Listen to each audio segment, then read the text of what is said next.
of you. We're here with the lovely and beautiful So Loud. So Loud. Welcome to Toronto. That's Toronto.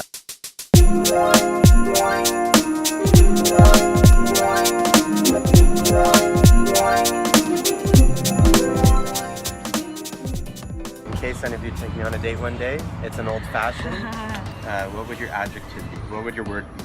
Oh, that's so hard. It is tricky. 5, 4, 3, determined? 2.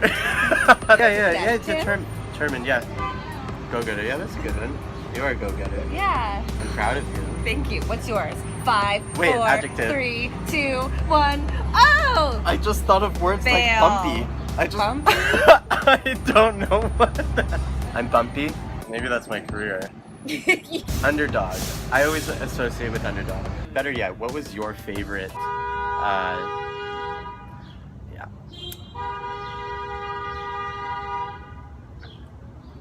They just had a whole conversation. What's the training of a dancer to get to your stamina? It was pretty intensive. I never did training before school. So I would go to school and I would come home and it was pretty much like, all right guys, we're all getting Subway, hop in the car, you eat your Subway sandwich on the way to dance class. Some days I'd be there from 4 till 10 p.m. And it kind of depended the time of the year. Pre-competition, so like September to December, I was usually only dancing 4 days a week.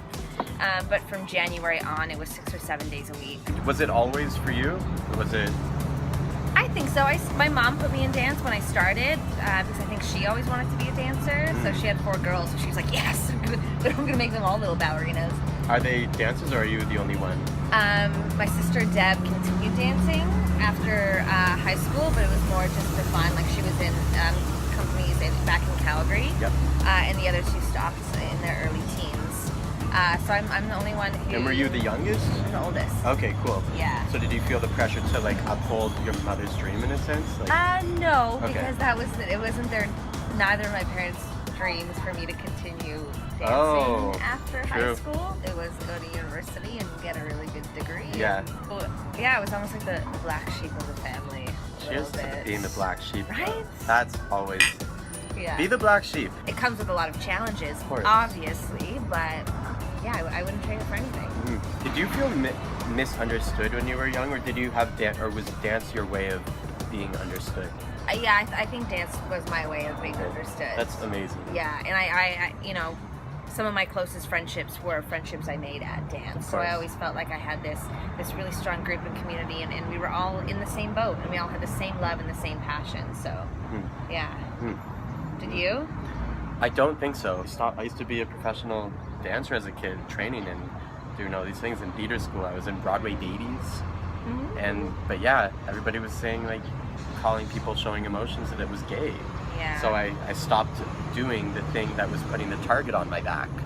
But in fairness, kids, it's really hard being a kid. Yeah. You just want to fit in. Yeah. So again, I knew I was different. Everybody knew I was different. They just didn't know it was gay in a sense that I was gay. But I knew that I was also an artist, an actor, a performer. And I don't know if you know my backstory.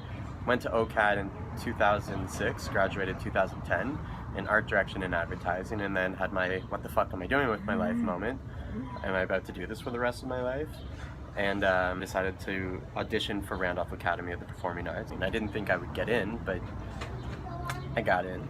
I remember because I met you before you went to Randolph, and I remember you telling me about Randolph. And I was like, "What? Like because it was you started so Yeah. so late." Yeah, I was 23.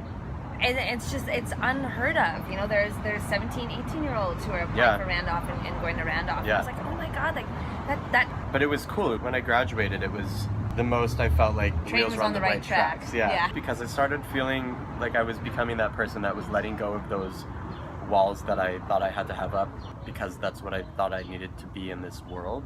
But it's cool because then you meet people like you and all these who accept you for everything that you are and your crazy mind and your silly thoughts and weird comments. Yeah. So, message to all of you. I know it's so cliche, but you really should do what you love. You know those flashlights that like you crank and the light comes on? Yeah. You could do it slow, and you could do it like weird, I mean, typically speaking, the faster you do it. But my point is, inevitably, you're just highlighting the path of your future. Wow. Wow. Got real deep there. So just never be afraid to crank it. Life lessons with Evan. Bye. Bye.